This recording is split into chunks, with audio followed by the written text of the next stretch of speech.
Hi, are you in your second or third year of your PhD?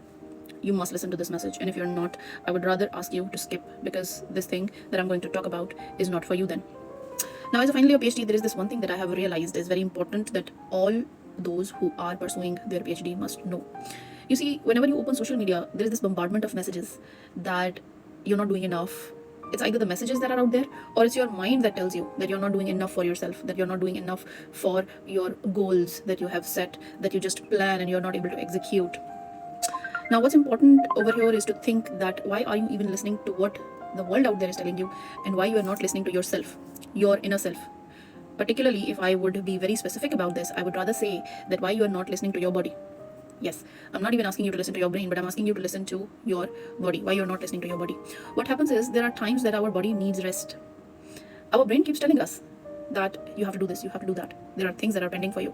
It keeps telling you even when you have achieved a certain milestone, a certain goal, but no matter how small it was, but it was relevant to your degree and it was one of the major milestones, for an example. But what you are supposed to do is to at least give yourself some rest. And I'm not even talking about your mind. Your mind will be rested. The first thing that you need to think of is your body.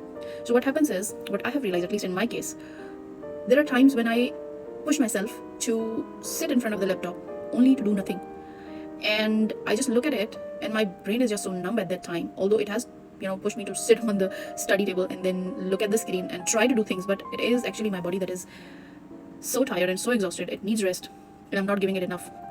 Now what happens at that point in time is that I am also, when I am pushing myself to do things and I'm not able to do it on a certain day, let's say it could be any weekday, not just weekends. It could be a Monday, it could be a Tuesday, it could be any day. It depends on how much hard work you've done the last week, for an example. What happens is that I just look at the screen and I'm so numb to do the work enough, and I am at that point in time also spoiling the efficiency of the next day, the productivity of the next day, just because I push myself. My mind pushed me to do things that I'm not supposed to do today. That I am today, my body's so exhausted, let's say, and I am just on the verge of burnout, but I'm pushing myself to do things. And that day, what I'm doing is I'm spoiling the productivity of the next day as well, because if I'm not taking enough rest on that day, I am not going to be able to work on the next day either. Now, this is where you need to think. This is where you need to listen to your body. This is when you need not to listen to your brain, but your body. Listen to it, what it's telling you. If it's telling you not to go out on that walk, not to go out for that workout, not to just come and sit on this and in front of the screen and do the things, then do not listen to it. Trust me. Give it rest. Do nothing. Just put that phone away and take that screen out of your space of rest, and just take enough rest, as enough as it's asking you to take. Because trust me, the next day you're going to come up even stronger. So yeah, that was the message. That was the message that was very important for all those that are struggling to understand their body and brain chemistry and how they are going to work in